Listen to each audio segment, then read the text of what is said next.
जय हिंद। नमस्कार दोस्तों। आज की हमारी क्लास होने वाली होगी रसायन विज्ञान की।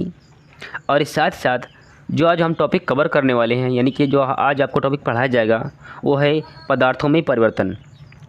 तो चलिए वीडियो की लास्ट तक में बने रहिए, देखते रहिए और कुछ सीखते रहिए। जब आप वीडियो की लास्ट तक में बने रहेंगे आपको खुद महसूस होगा कि जो हम आपको कंटेंट दे रहे हैं या फिर इस प्लेटफॉर्म पर जो आपको कंटेंट प्रोवाइड कराया जा रहा है वो एक बेहतर कंटेंट हम आपको दे रहे हैं। लेकिन अभी तक आपने हमारे चैनल को सब्सक्राइब नहीं किया है तो चैनल को सब्सक्राइब करके बेल आइकन को ऑल प्रेस कर लीजिए। अब चलिए पहले हम देखते हैं पदार्थों में होने वाले परिवर्तन। लेकिन उससे पहले जो हमने आपको पढ़ा दिया है रसायन विज्ञान में उसका एक बार हम क्विक रिवीजन देखते हैं। और उसके बाद हमने आपको प्रैक्टिस के लिए, आपके अभ्यास के लिए बहुत सारे MCQ प्रश्न ले रखे हैं जो विभिन्न परीक्षाओं में पूछे गए हैं। तो जो हमने आपको पढ़ाया है एक बार मैं उसको दिखाता हूँ ताकि आपको महसूस हो पाए कि हाँ हम आपको एक बेहतर कंटेंट दे रहे हैं। रुक जाइए, मैं तो ऊपर करता हूँ, देखिए।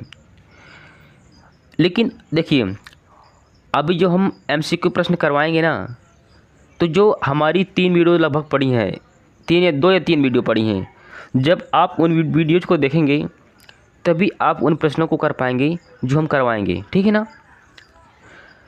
तो चलिए देखते हैं। हमने उस दिन स्टार्ट किया था रसायन विज्ञान से ही। हमने आपको डिफिनीशन के बारे में पढ़ाया था, यानी रसायन विज्ञान की परिभाषा के बारे में।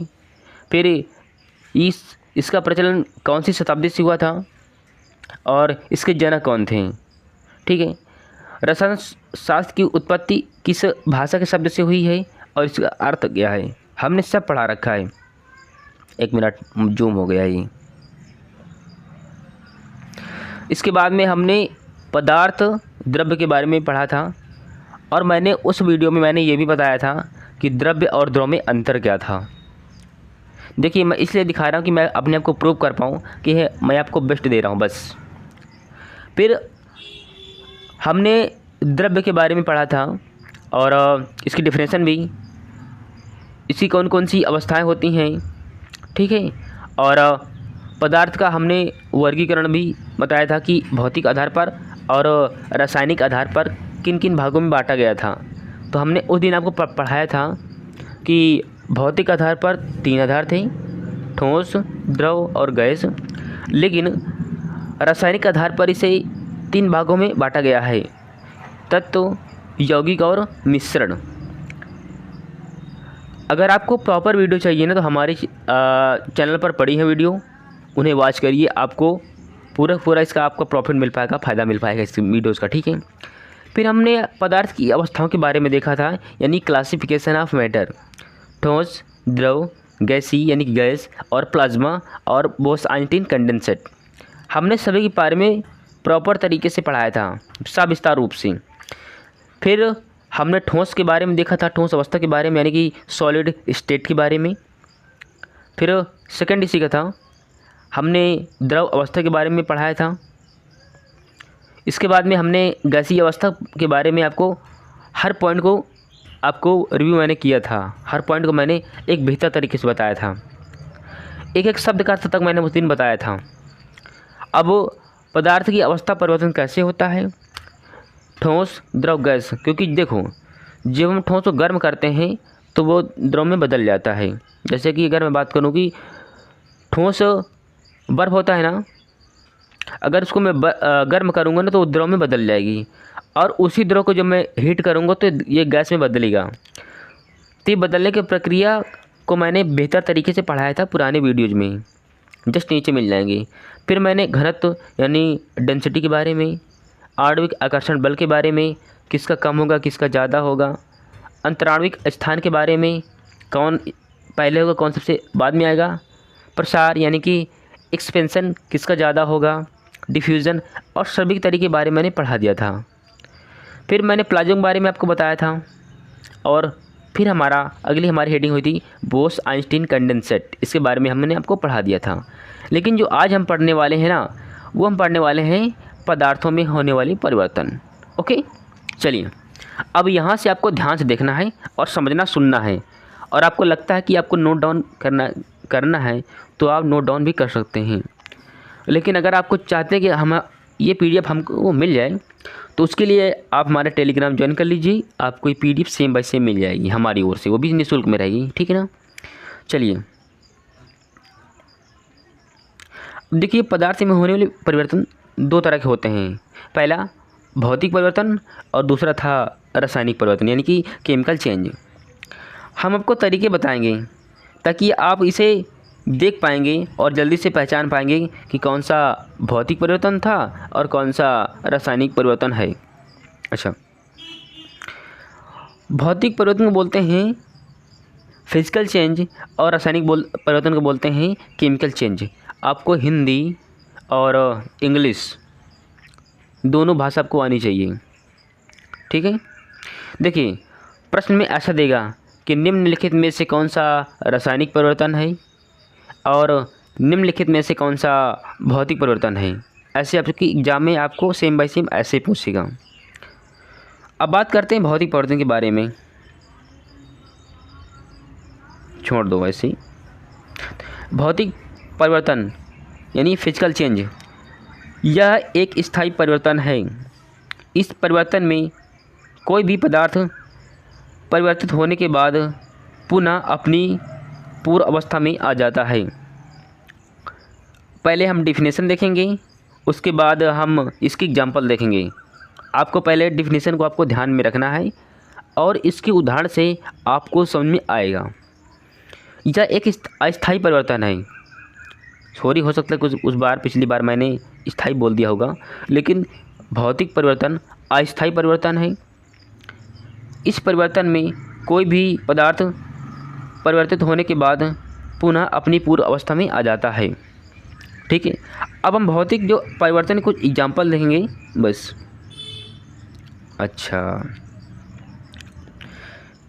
ये एग्जाम्पल ना मोस्ट जितने लगाएंगे नहीं उतने कम है। ये मोस्ट इम्पॉर्टेंट, ध्यान रखना है आपको, इम्पॉर्टेंट है, ठीक। यानी कि भौतिक परिवर्तन। देखिए, जैसे इसमें लिखा है भौतिक परिवर्तन में यानी फिजिकल चेंज में मोमबत्ती का पिघलना। देखो, जैसे जब मोमबत्ती पिघलती है तो पिघलने के बाद कुछ पिघला हुआ भाग कुछ न कुछ मोमबत्ती के रूप में, फॉर्म के रूप में कुछ ना कुछ रहता है। उससे हम पुनः मोमबत्ती बना सकते हैं, ठीक है। यानी जिसको हम पूरा यूज होने के बाद दोबारा से यूज कर सकते हैं या फिर दोबारा उसे हम बना सकते हैं, वो होता है भौतिक परिवर्तन, ठीक है। जैसे पानी से बर्फ़ का बनना।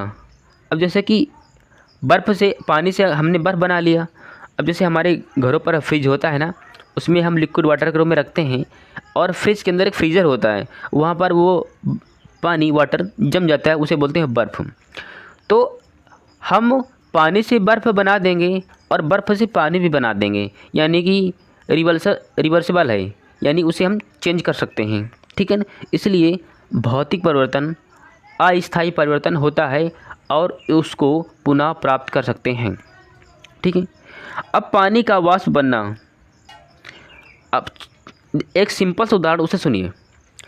हमारे जब हम लोग भोजन करने के लिए एक पात्र में पानी रखते हैं तो उसे हम स्टीम करते हैं, उसे हम गर्म करते हैं।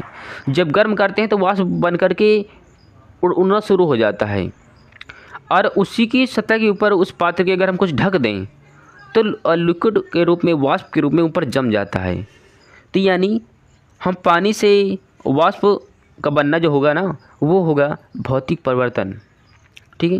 नेक्स्ट, दूध का गर्म होना। जैसे दूध गर्म हुआ है तो उसे हम ठंडा भी तो कर सकते हैं ना, यानी उसकी प्रॉपर्टीज़ में, दूध के गुण में कोई अंतर नहीं आएगा, ठीक है। रेत का पानी में घुलना।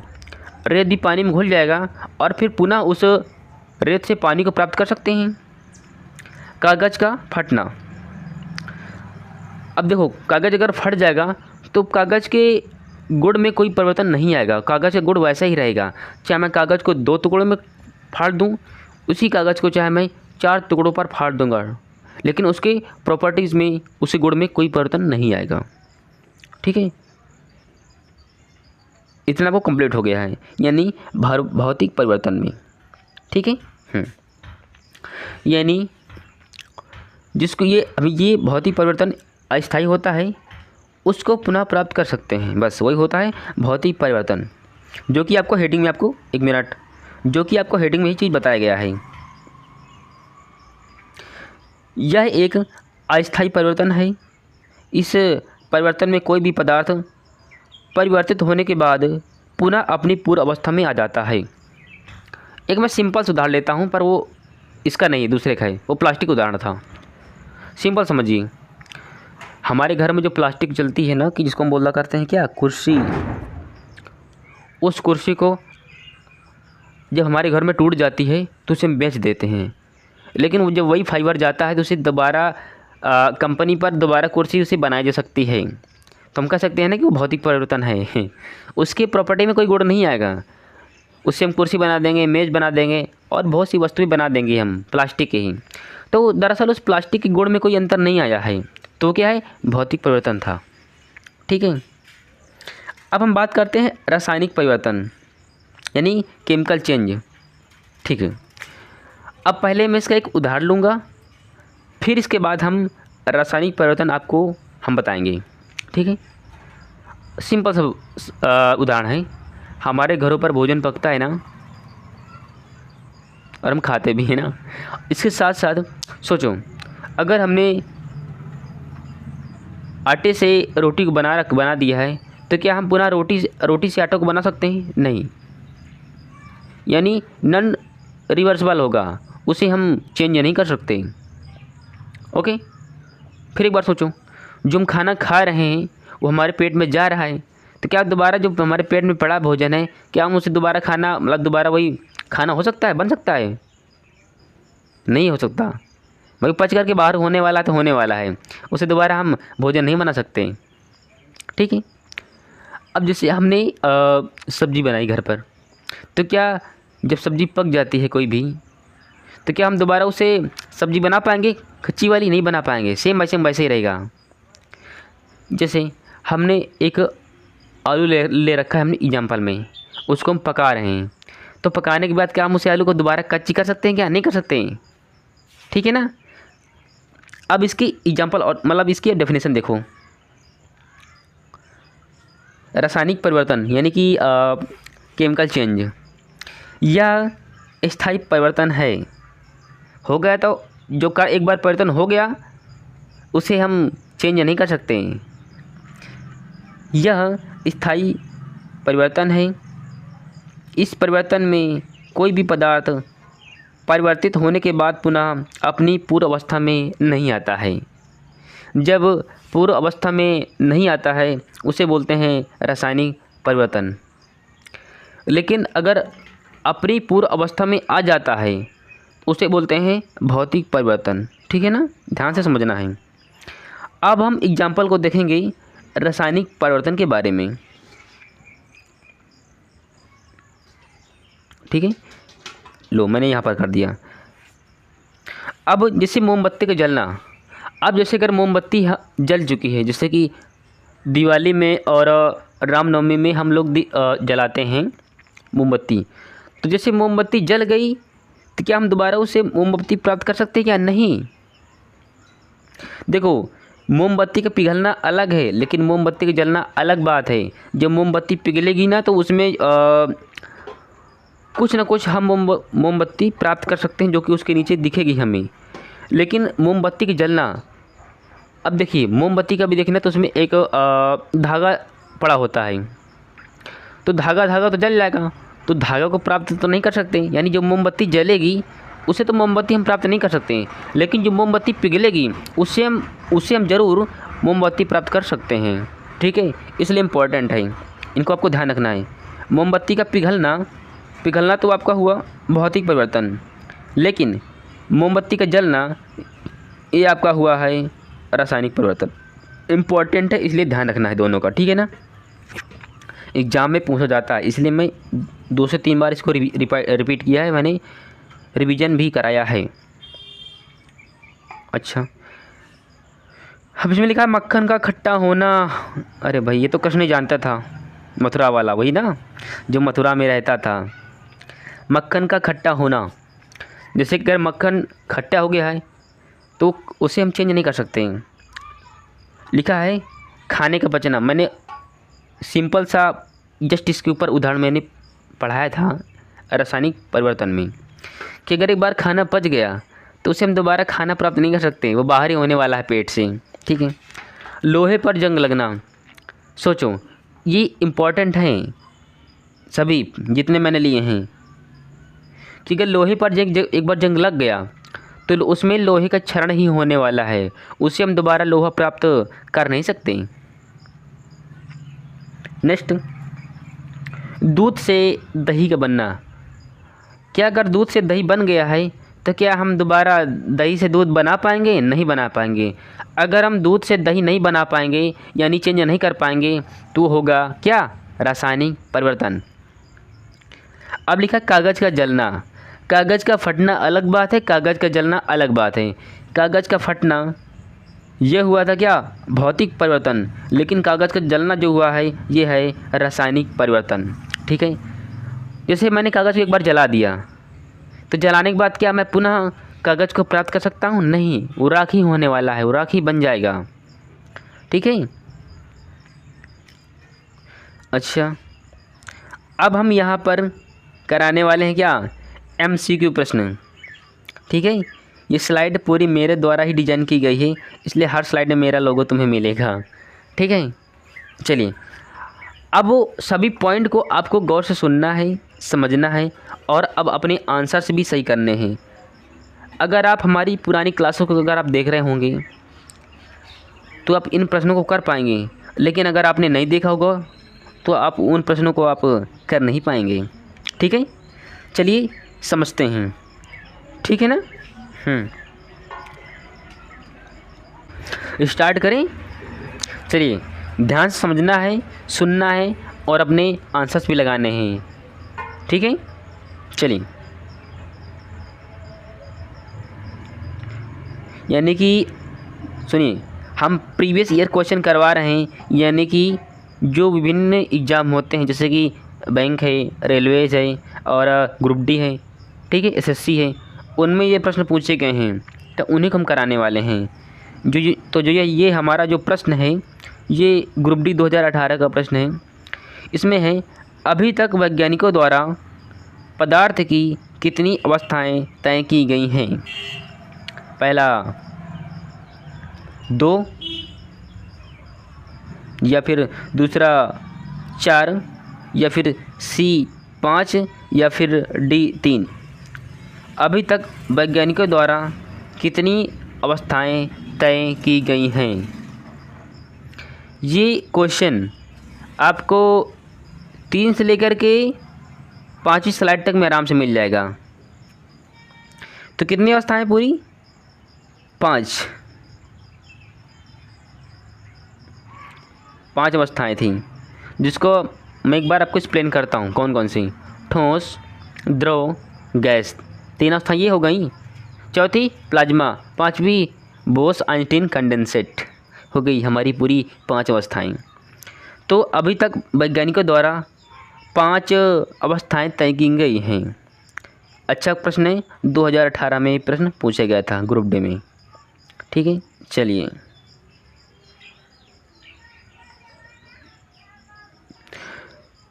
में विसरण अत्यधिक तीव्रता से होता है। NTPC 2021 का प्रश्न है। में विसरण अत्यधिक तीव्रता से होता है। Question number 2। ठीक है। या फिर ठोसों में अत्यधिक विसरण होता है कि द्रव में होता है कि ये पैसों नहीं गैसों होगा। यहाँ पर करेक्शन कर लेना, टाइपिंग एरर है, यहाँ पर गैसों होगा। ठीक है, गैसों, पैसों नहीं गैसों। या फिर प्लाज्मा, निम्न में से विसरण अत्यधिक तीव्रता से होगा। किस में होगा? द्रवों में। द्रवों में विसरण अत्यधिक तीव्रता से होता है। NTPC 2021 का प्रश्न है। ठीक है। नेक्स्ट आगे बढ़ो। अभी क्वेश्चन नंबर तीसरा है ये वाला, ठीक है, ध्यान रखना है आपको। क्वेश्चन नंबर तीसरा है कि यदि अमोनिया गैस है, यानी अमोनिया यदि गैस है तो कपूर क्या है? गैस है कि ठोस है या फिर तरल है या फिर अर्ध ठोस है? कपूर क्या है? क्वेश्चन नंबर तीसरा, यदि अमोनिया गैस है तो कपूर क्या है? Question number B for ball, कपूर आपको ठोस अवस्था में आपको दिखेगा, जो कि मंदिरों में इस्तेमाल किया जाता है जलाने के लिए, भगवान की पूजा अर्चना करने के लिए, ठीक है ना। अच्छा, अब क्वेश्चन नंबर 4,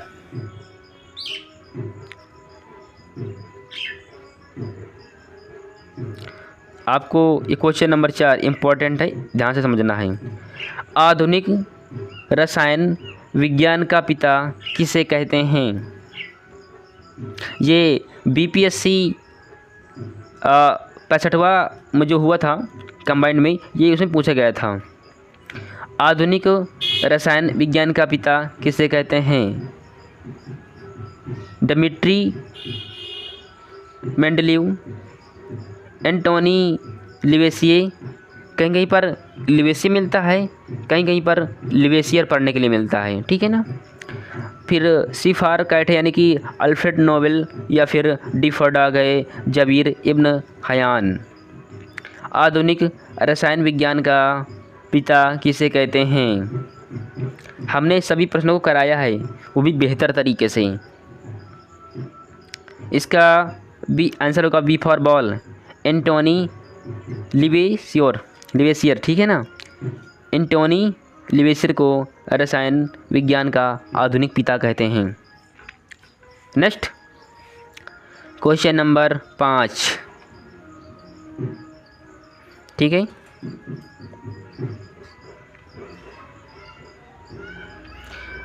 निम्नलिखित में से किसका आकार और आयतन निश्चित होता है? ये ग्रुप डी 2022 का प्रश्न है। क्वेश्चन नंबर 5, ठोस का आकार और आयतन निश्चित होगा कि द्रव का आकार और आयतन निश्चित होगा कि गैस का आकार और आयतन निश्चित होगा या फिर डी इनमें से सभी? क्वेश्चन नंबर 5, किसका आकार और आयतन निश्चित होता है? तो होता है ठोस, यानी कि सॉलिड। ओके, बढ़े आगे। क्वेश्चन नंबर 6, ये प्रश्न है आपका 6वां। पदार्थ की चौथी अवस्था है, गैस है या फिर बी ठोस है या फिर सी फेरकाइट यानी कि प्लाज्मा है या फिर डी फॉर डॉग यानी कि द्रव है? पदार्थ की चौथी अवस्था है। Question number 6, plasma. Question number 6 यानी सी प्लाज्मा। प्लाज्मा पदार्थ की चौथी अवस्था है। क्वेश्चन नंबर 7 इम्पोर्टेंट है, ध्यान से देखना है आपको, ठीक है। सोल्डर क्लर्क पेपर 2021 में ये प्रश्न पूछा गया था और साथ ही साथ यूपी SSC 2019 का प्रश्न है कि निम्नलिखित कथनों में से कौन सा गैसों के बारे में सत्य होगा, यानी हमें राइट देखना है, राइट कौन सा होगा, ठीक है ना। पहला है गैसों का निश्चित आयतन और निश्चित आकृति होती है, ये सही है। या फिर गैसों का ना तो निश्चित आयतन होता है और ना ही निश्चित आकृति होती है।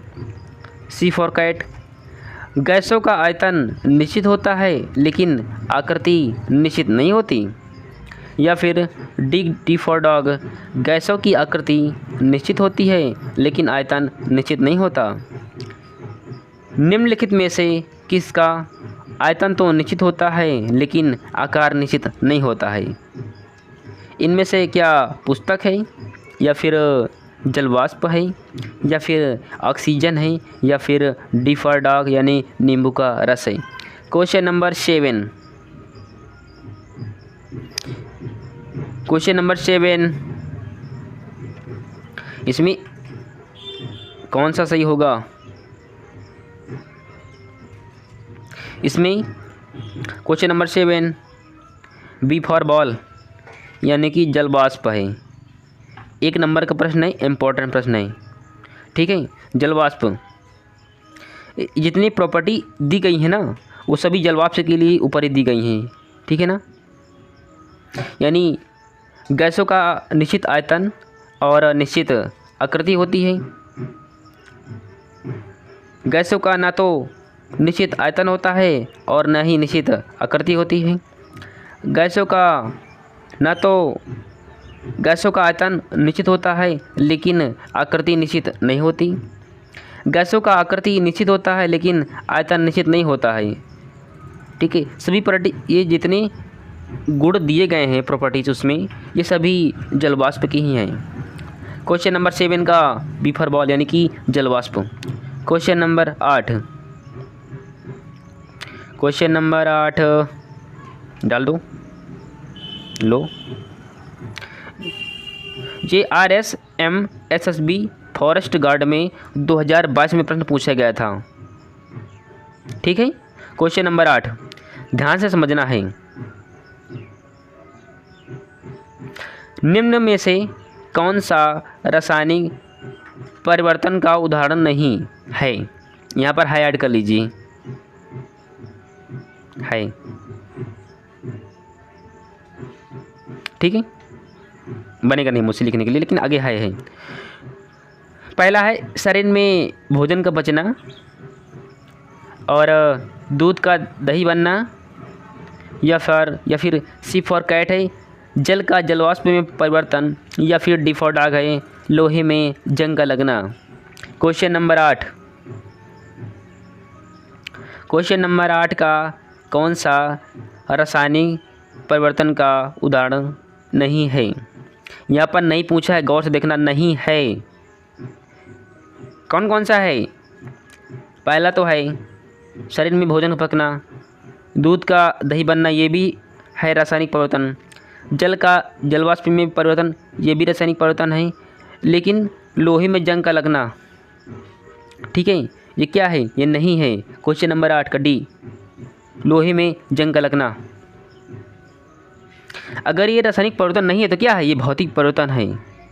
जब कभी नहीं आता है, इसमें पूछा है कि निम्नलिखित में से या निम्न में से कौन सा रासायनिक परिवर्तन का उदाहरण नहीं है। अगर रासायनिक परिवर्तन नहीं है तो वो ज़रूर भौतिक परिवर्तन होगा, ठीक है, ध्यान रखना है। लोहे में जंग का लगना। ओके, आगे बढ़ें। Question number 9।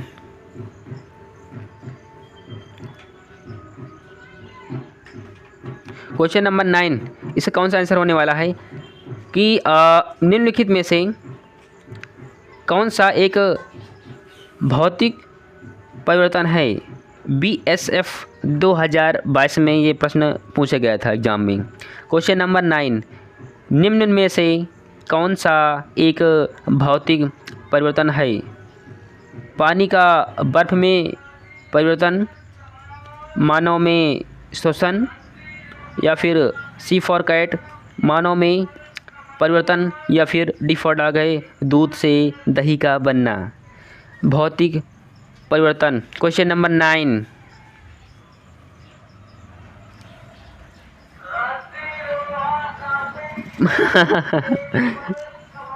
मानव में पाचन। और क्या है ना, मैं इसलिए हंस रहा था कि मैं यहाँ पर वीडियो चला रहा हूँ तुम्हारी, और हमारे आसपास होते हैं ना जो कबाड़ खरीदा करते हैं लोग, तो वही लोग आए खरीदने के लिए, तो वही लगा करके घूम रहे हैं, तो उसी में हंस रहा था, ठीक है ना।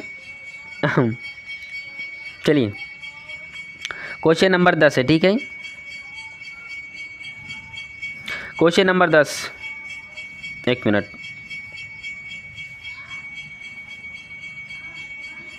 सितारों में प्लाज्मा बनने का कारण है उच्च तापमान यानी कि हाई टेम्परेचर, उच्च प्रेशर यानी कि हाई प्रेशर, उच्च तापमान यानी कि हाई टेम्परेचर, उच्च दाब यानी कि हाई प्रेशर, कम दाब यानी कि लो प्रेशर, और यानी कम डी यानी कि कम तापमान यानी कि लो टेम्परेचर। तारों में प्लाज्मा बनने का कारण है 10। उच्च तापमान, चाहे वो सौर हो चाहे वो तारे हों, उसमें उच्च तापमान होगा। अगर उच्च तापमान होगा तो तारों में प्लाज्मा बनने का यही कारण है, क्योंकि उसमें उच्च तापमान होता है, हाई टेम्परेचर होता है। ठीक है, आगे बढ़ते हैं। Question number 11।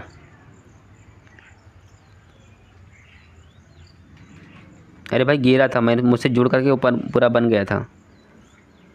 ये UPSC 2021 का प्रश्न है।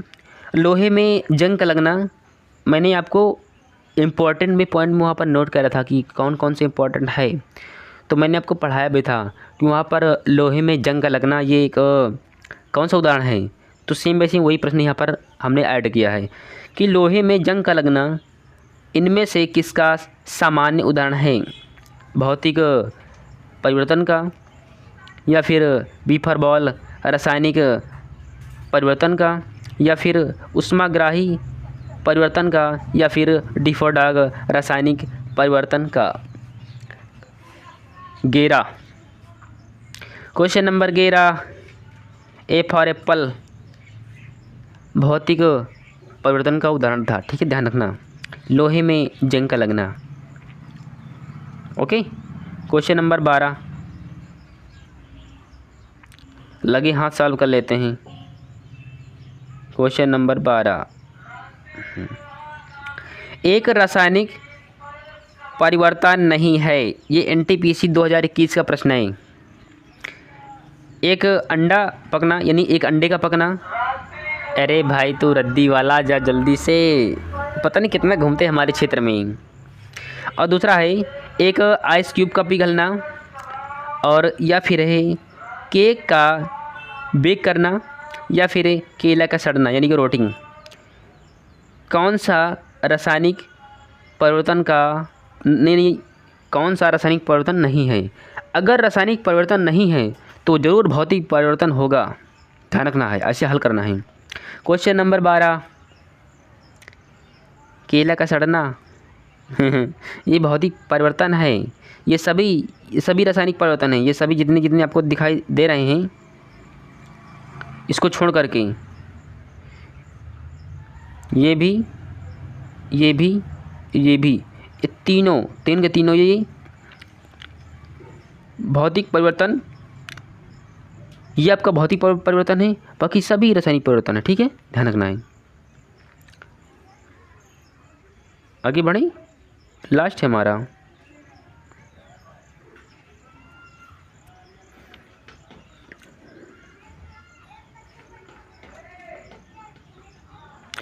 इनमें से कौन सा रासायनिक परिवर्तन है, बर्फ़ का पिघलना, मोमबत्ती का पिघलना, या फिर बर्फ़ का उबलना, या फिर मोमबत्ती का जलना। ये क्वेश्चन मैं आपके लिए दे रहा हूँ, व्हाट अरे मुझे व्हाट बनाता, मुझसे बनता नहीं ना ऐसे व्हाट। इसका एग्जांपल, ये क्वेश्चन आपको हल करना है, कमेंट बॉक्स में इसका कमेंट भी करना है। ठीक है, बल्कि मैंने बहुत सारे इसका आंसर शीट मैंने दे रखा है। ठीक है, लेकिन कोई देखेगा नहीं वहाँ पर तो भाई थैंक यू फॉर वाचिंग। अब मैं वीडियो के यहीं पर मैं एंड करता हूँ। अगर आप वीडियो के लास्ट तक में आप बने रहे होंगे तो आप इस चीज़ को महसूस कर पाए होंगे कि हाँ, हम आपको इस प्लेटफॉर्म पर हम आपको एक बेहतर कंटेंट देने का प्रयास करते हैं अपनी ओर से। तो चलिए, मैं वीडियो यहीं पर एंड करता हूँ। तब तक के लिए जय हिंद और वंदे मातरम। मिलते हैं नेक्स्ट वीडियो में।